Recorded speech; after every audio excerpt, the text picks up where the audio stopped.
Jeux du foulard, petit pont massacreur, happy slapping, des noms de jeux d'enfants, mais pourtant des jeux dangereux qui ont envahi les cours d'école.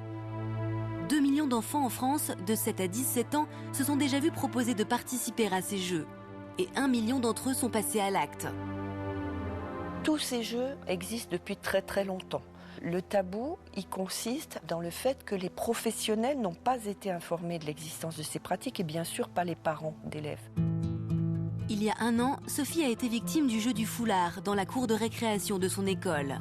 Il y a 2 garçons qui m'ont attrapée quand c'était la cantine. L'un me tenait et l'autre m'étranglait. Et puis après, ils ont échangé les rôles. Après, je me suis échappée. Et après, mes copines m'ont cachée sous les manteaux. Heureusement, la petite fille a eu le courage d'en parler le soir même à ses parents. Sa mère a immédiatement informé le directeur de l'école. Il m'a reçue en me faisant comprendre que c'était un jeu et qu'il ne fallait pas dramatiser et qu'on faisait toute une histoire pour rien du tout. Ce manque d'information concerne également les enfants. Les enfants, les adolescents ne sont pas conscients des risques et du danger qu'entraînent ces pratiques. Nous pouvons le constater dans les classes. Lorsque nous leur expliquons les conséquences physiologiques de ces pratiques, ils les découvrent totalement. Aujourd'hui, Sophie a changé d'école, mais pour sa mère, cet incident a laissé des traces. Chaque fois que je la mets à l'école, je pense à ces moments-là. Dès que le téléphone sonne et que je vois écrit école, il est vrai que je prends mon souffle avant de décrocher parce que j'ai toujours cette crainte qu'on me dise il s'est passé quelque chose. Si Sophie a eu beaucoup de chance, les jeux dangereux tuent plusieurs dizaines d'enfants chaque année. En 13 ans, le jeu du foulard représente à lui seul 300 décès d'enfants en France. Ces pratiques ont déjà entraîné des morts dans les dizaines et centaines d'années précédentes. Et ces décès ont été classés soit en suicide inexplicable, soit en accident domestique. Adoptée en Polynésie à 13 mois, Noélanie était devenue le bouc émissaire de son école. Alors qu'elle n'avait que 8 ans, elle subissait des violences de la part de ses camarades. Elle subissait des strangulations de façon répétée, régulièrement. Elle tombait dans les pommes, elle disait tomber dans les pommes et qu'on lui donnait des coups de pied dans le corps pour la réveiller. Le 17 novembre 2007, en rentrant de l'école, Noélanie marche au ralenti et se plaint de maux de tête. Ses parents l'emmènent en urgence à l'hôpital. Elle est tombée dans le coma. Elle a fait des convulsions qui ont tellement abîmé son cerveau que le cerveau il a gonflé dans la boîte crânienne. Et malheureusement, elle est morte. Pour ne pas inquiéter ses parents, la petite fille ne leur avait rien dit. Elle avait préféré écrire une lettre à la gendarmerie. Je te fais confiance, chef gendarme, pour garder ce secret très important. S m'a étranglée dans le rang de la 2e cour. Je sais que si je ne me défends pas, je finirai par mourir pour toujours. Alors que je voulais en parler à la maîtresse, elle s'en fiche complètement. Elle dit va jouer, on verra ça plus tard. Plus tard c'est quand? C'est jamais. Il me dit aussi sale noire et va te faire foutre, etc. S'il te plaît. J'espère que ça va s'arranger. J'espère que tu me protégeras. Le dis à personne, sinon c'est plus un secret et cela sera pire pour moi. Et elle a signé Noélanie Sené, 8 ans. Ce n'est qu'1 mois et demi après l'envoi de ce courrier que les gendarmes en informent les parents de Noélanie. On m'a dit qu'un enfant ne pouvait pas en tuer un autre en l'étranglant, que c'était impossible, que ce genre de choses ne se pratiquait pas du tout dans les écoles et que ma fille avait de graves problèmes psychiatriques pour oser écrire des trucs pareils. Je m'en veux de ne pas avoir su que ces jeux-là existaient.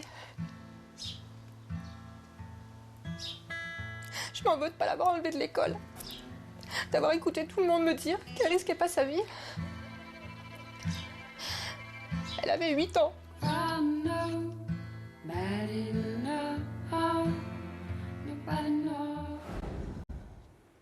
Comment se fait-il que tous ces jeux progressent? J'ai l'impression que c'était pas comme ça avant. Je crois que, ça, hélas, le jeu du foulard, par exemple, les jeux par rapport à la respiration ont existé depuis fort longtemps. Et déjà, le jeu du foulard existait il y a 50 ans. Néanmoins, on est beaucoup plus informés, on en parle beaucoup plus. Je crois qu'il y a toujours eu des morts par rapport à ces excès dus à cette hyperventilation. Vous pensez qu'il n'y a pas plus de morts aujourd'hui qu'avant? Il n'y a pas de statistiques qui prouvent qu'il y a plus de morts en ce moment. Il n'y a pas de statistiques. Est-ce qu'il y a plus de contagion d'informations? En tout cas, je ne parle pas d'informations tout court, je parle de contagion du phénomène même du jeu. Oui, je pense qu'on est plus sur ce registre et je trouve que c'est très bien parce que ça peut proliférer. Et, Yvonne, c'est très bien qu'on sache qu'il y ait des victimes, mais c'est moins bien qu'on sache que ces jeux existent. Ben, je crois que aujourd'hui, on fait une émission d'information vis-à-vis des parents. On ne peut pas passer à côté de l'information parce qu'il y a des signes avant-coureurs qu'il faut absolument détecter chez les enfants qui sont à l'école, même tout petits, 6 ans, à savoir des rougeurs dans les yeux, des petites traces rouges sur le visage, des traces de strangulation, des tendances à la rêverie, des tendances effectivement à s'isoler. Il y a plein de signes comme ça qu'il faut absolument repérer, des bourdonnements d'oreilles. Et comme on voit dans le reportage, on dit qu'on n'était pas au courant, que l'école n'était pas au courant, que l'institutrice n'était pas au courant. Je crois que notre devoir, votre devoir, le devoir de toutes les personnes qui sont expertes là, c'est d'informer que ces jeux sont une réalité, c'est pas une fiction. Moi, j'ai l'impression, peut-être que je me trompe, et qu'il y a une contagion d'informations, en tout cas qu'il y a de plus en plus d'informations sur le fait que ces jeux existent et qu'ils sont de plus en plus reproduits. Peut-être que j'ai tort, on n'a pas de statistiques. C'est possible. Est-ce que ça touche, on a vu là tous les âges, on a vu une jeune fille de 15 ans, un garçon Thomas de 5 ans. Est-ce que ça touche tous les âges? Est-ce que ça touche tous les milieux? Cette jeune fille avait 8 ans dans le reportage qu'on vient de voir. Alors, le pic, effectivement, de la mortalité ou des jeux dangereux, c'est 11 ans. Néanmoins, ça démarre à partir de 5 ans, 6 ans et 8 ans. 8 ans, il y en a beaucoup qui ont 8 ans, parce que les plus grands initient les plus petits, qui sont une cible. Les plus petits sont une cible pour les plus grands, qui les initient. Et c'est là que c'est dangereux. Mais à partir de 8 ans, et ça touche tous les milieux, je veux dire qu'il n'y a pas de profil type d'enfant qui s'adonne à des gens dangereux, à des jeux dangereux. Il y a souvent des enfants qui se posent des questions existentielles quand ils ont 8-9 ans, qui jouent aussi sur les jeux Internet parce qu'il y a plusieurs vies, vous voyez, il y a ce rituel des passages. Donc si j'ai une vie, je peux en avoir une deuxième. Souvent le jeu dangereux est une manière d'apprivoiser un autre monde, une autre renaissance. Donc il y a la fiction qui peut être dangereuse.